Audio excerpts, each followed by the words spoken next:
William and Catherine had always been adventurers, always seeking out new and exciting challenges in the great outdoors. But when they heard of the deep forest, a place that was said to be teeming with life and mystery, they knew they had to explore it. The stories of the strange, mythical creatures that lived there were too intriguing to resist. As they entered the forest, they were immediately struck by its beauty. The tall trees, the sounds of creatures they had never seen before, and the cool air all combined to create an atmosphere that was both calming and exhilarating. But the peace was short-lived. As they traveled deeper into the forest, they began to sense that something was not right. The once lush and green forest now seemed dark and oppressive. The trees seemed to come alive, their branches reaching out towards them as if they were trying to ensnare them. William and Catherine's sense of unease grew stronger with each passing moment, and they began to realize that they were not alone in the forest. Suddenly, the trees around them began to move, revealing a strange, humanoid figure. Its body was made of branches and leaves, and its eyes glowed with an unearthly light. William and Catherine stood frozen in fear as the creature stepped closer, its branches reaching out towards them.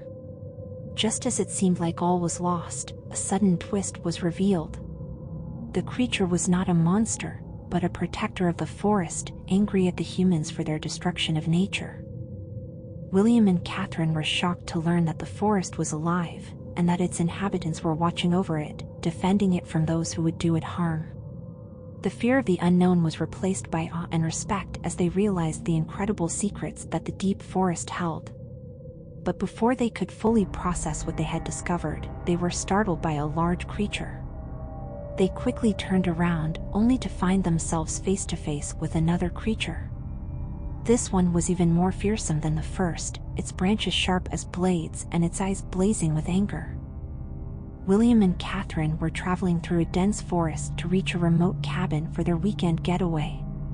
The darkness of the forest surrounded them, and both were filled with an inexplicable fear of the unknown. The sound of rustling leaves and snapping twigs echoed through the forest, making their skin crawl. As they walked deeper into the forest, they noticed that the trees were moving as if they were alive. Suddenly, they found themselves face to face with a tree that had started to grow human-like arms and legs. They had heard rumors of the mythical creatures known as living trees, but they never thought they would encounter one. William and Catherine tried to turn back, but the forest was now alive, and the trees were moving to block their way. They were trapped, with no way out.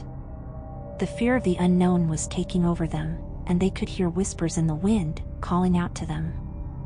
Just as they thought they were done for, they stumbled upon a small clearing.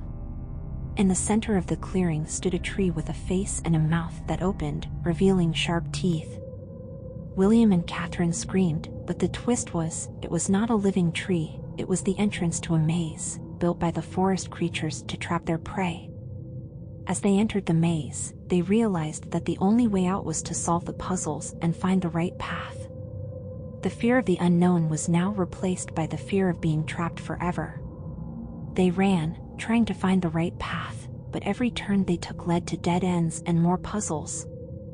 Just when they thought they were making progress, they heard a growl and a loud snarl when the creatures started to appear from the shadows, revealing a pack of werewolves who had taken over the forest and were using the maze to capture their prey. William and Catherine were now fighting for their lives, running and solving puzzles to escape the maze, but they knew they had to be careful, because the werewolves were hunting them, and they were around every corner.